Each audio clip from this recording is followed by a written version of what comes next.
બોલો ઘનશ્યામ મહારાજને જય.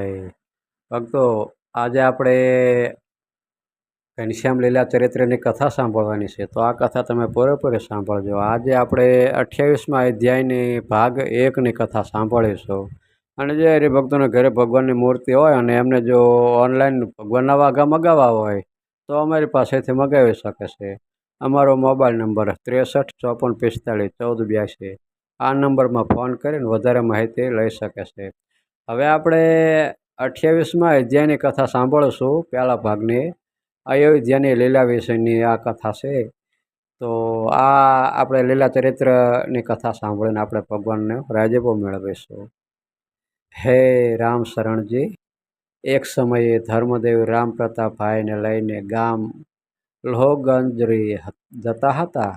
ત્યારે ત્યાં જઈને પોતાનું ઘરનું કામકાજ કરીને પછી આચાર્ય સંધ્યાગીર બાવાને મળવા ગયા. ત્યારે તે બાવા પોતાના બાગમાં થયેલા કોળામાંથી એક કોળું પોતે ધર્મદેવને આપ્યો. તે જોઈને ધર્મદેવ બોલ્યા, જે અહો બાવા, આવડા મોટા તો ક્યાંય બીજે દેખ્યા નથી. ત્યારે બાવે કહ્યું, જે આનું બીજ તો હું જગન્નાથપુરે ગયો હતો ત્યાંથી લાવ્યો હતો. એમ કહીને વાડામાં ગયા. ત્યાં અનેક એવા કોળા જોયા. પછી આપેલું કોળું રામ પ્રતાપભાઈ ઉપાડવા લાગ્યા, પરંતુ ઘણું મોટું હોવાથી ને ઉપડ્યું નહીં. ત્યારે સંધ્યાગીરી બાવાએ પોતાના નોકરને મોકલીને તેની પાસે કોળાને ઉપડાવીને છપૈયાપુરને વિશે ધર્મદેવના ઘેર મોકલતા હતા. તે જોઈને સર્વે માણસો કહેવા લાગ્યા, જે અહો, આવડું મોટું કોળું તો કોઈ જગ્યાએ આપણે દીઠું નથી.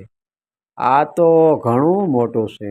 એમ કહે છે એટલામાં તો ઘનશ્યામ મહારાજ રમતા રમતા હતા તે કોળાને ફેરવવા લાગ્યા. તે જોઈને ભક્તિ માતા બોલ્યા, જે હે ઘનશ્યામ, આ કોળું તમારાથી નહીં ઉપડે, માટે મૂકી દ્યો.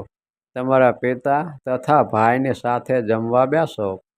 તેવું સાંભળીને પોતાના માતા પિતાને વિસ્મય પમાડવા કોળાને લઈને પોતાના જમણા હાથથી ટચલી આંગળી ઉપર રાખીને પોતાનો હાથ ઊંચો કરતા હતા.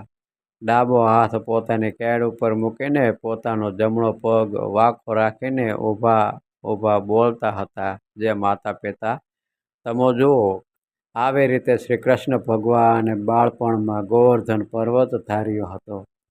તેવી રીતે અમોએ આ કોળારૂપી મોટા પર્વતને ધારણ કર્યો છે, તેમ તમે જાણો. તે જોઈને ધર્મ ભક્તિએ બીજા પૂર્વવાસીજનોને બોલાવીને કહ્યું, અહો, હે ભાઈઓ, તમે જુઓ તો ખરા. ત્યારે ત્યાં આવેલા જનો ઘનશ્યામ મહારાજની આંગળી ઉપર રહેલું કોળું જોતા હતા. ઘડીક વારમાં તે કોળું દેખાયું નહીં ને તે જાણે મોટો પર્વત હોય ને શું એવો મહા મોટો, અને ઉપર હજારો વૃક્ષ, હાથી, વાઘ, હરણા, પાડા તથા મોર, ચકોર આદિક પક્ષીઓ તથા હજારો દેવના મોટા મોટા મંદિરોને ઘનશ્યામ મહારાજના હાથ ઉપર જોતા હતા. તે જોઈ નીચે જોવે છે ત્યાં તો હજારો ગાય પોતાના મુખ ઊંચા કરીને ઘનશ્યામ મહારાજને લાંબી જીભે કરીને ટચલી હોય ને શું એમ દેખાતા હતા. એવું મહાઅલૌકિક ચરિત્ર જોઈને સર્વે પૂર્વવાસી ભક્તજનો હેઠે બેસીને પગે લાગ્યા. ત્યાં તો ઘનશ્યામ મહારાજના હાથમાં કોળું છે એમ સર્વને દેખાતું હતું. ત્યારે તે કોળાને પોતાના પિતાને હાથો હાથ આપીને ઘનશ્યામ મહારાજ બોલ્યા, જે હે દીદી, અમોને તો ભૂખ લાગે છે. ત્યારે સુવાસિની બાઈ બોલ્યા, જે હે માજી, આ ઘનશ્યામ મહારાજ તો ઘણા ચમત્કારિક છે. તે સાંભળીને ઘનશ્યામ મહારાજ બોલ્યા, જે હે ભાભી, તમે અમોને કેવા જાણો છો? અમો તો ક્ષર અક્ષર થકે પર પુરુષોત્તમ છીએ એવું સાંભળીને તત્કાળ સુવાસિની બાઈ પગે લાગીને બોલ્યા છે, હે મહારાજ, તમે તો સાક્ષાત પૂર્ણ પુરુષોત્તમ ભગવાન છો એમ હું જાણું છું, પરંતુ તમારી માયાથી હું ભૂલી જાઉં છું. એમ કહીને અતિ હેતે સહિત ભોજનનો થાળ પીરસીને જમાડતા હતા. બોલો ઘનશ્યામ મહારાજને જય. આપણે એક ભાગ પૂર્ણ કર્યો છે. આગળની કથા આવતા વિડીયોમાં કરશો. ત્યાં લગી બધા જ હરિભક્તોને હૃદયપૂર્વક જય સ્વામિનારાયણ.